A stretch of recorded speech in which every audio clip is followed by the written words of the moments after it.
has it crystal clear that environmental catastrophes and disaster know boundaries or ethnicities, so this reality of life was discussed and highlighted during an event organized at Portcullis House, British Parliament, London. Title as the role of the individual in environmental protection in conflict zones.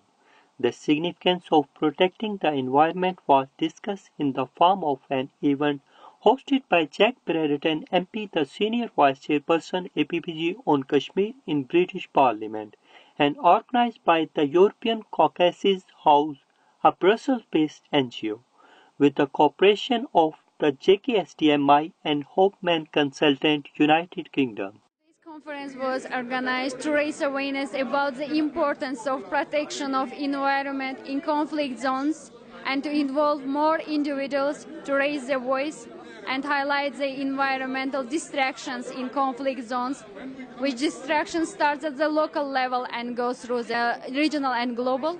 And we are here today to eliminate risk and avoid all the risk hazards that turn into the global challenges. Objectives of today's conference were number one, to create awareness to the local and international community how to combat the environmental pollution problems, particularly in the conflict zones.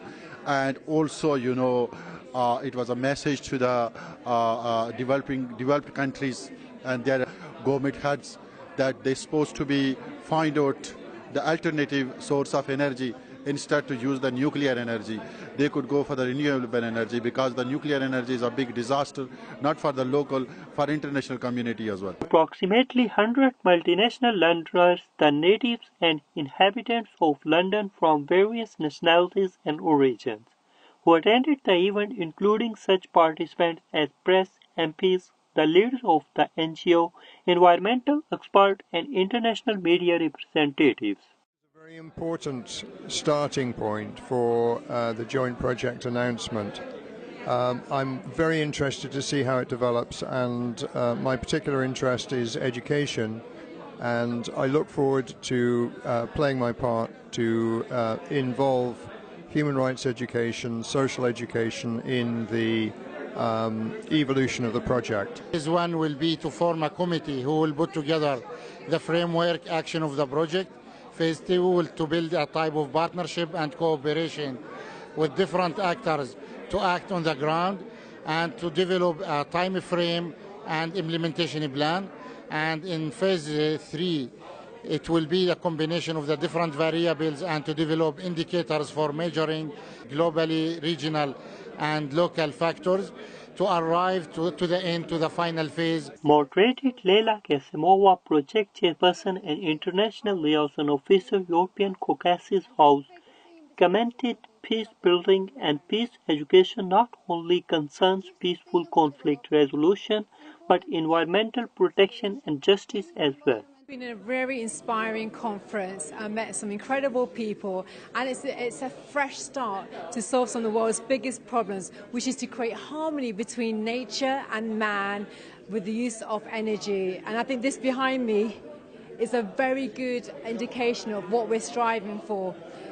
Through more discourse, more discussions, I think we're on our way to a more harmonious relationship with Mother Earth. I think this will be a very good initiative to raise the voice of those people who are suffering not only on the human rights side but also for environmental side because of these atomic powers and those powerful countries who are creating problem for the small nations. So I hope this group will work in the future in Geneva, in Brussels, in London again. I believe that all speakers and all recommendations which we hear tonight help to get a full picture of what we're supposed to do in the future and to prevent and to stop those who are abusing the environment and damage human life and natural resources and natural life. First of all, I would like to thank to the organizers for inviting me here and have a chance to and opportunity to share my concerns and also my experience about the individuals and in the post-conflict societies in protection of the environment. I think that this is very important questions which needs to be raised on the high level. The keynote and important speakers who took part in addressing the audience included MP Faisal Rashid, MP Khalid Mahmood, MP Muhammad Yasin, Lord McNair Duncan, Senior Consultant, Hoffman Consultant UK and an advisor in the field of peace, education and human rights. Dr. Sabur Javed, Chairman, Hoffman Consultant UK, Vansa Petkovic, a well-known environmental scientist, Rifi Khan, Media Communication Specialist, Raja Hijab Hussain, Chairman, Jammu Kashmir Self-Determination Movement International, Dr. Nidal Salim, Founder and Director General of the Global Institute for Water, Environment and Health, Geneva, Switzerland, Professor Amina Nekolacher from Bosnia and others. SM Irfan Tahir, World News, London.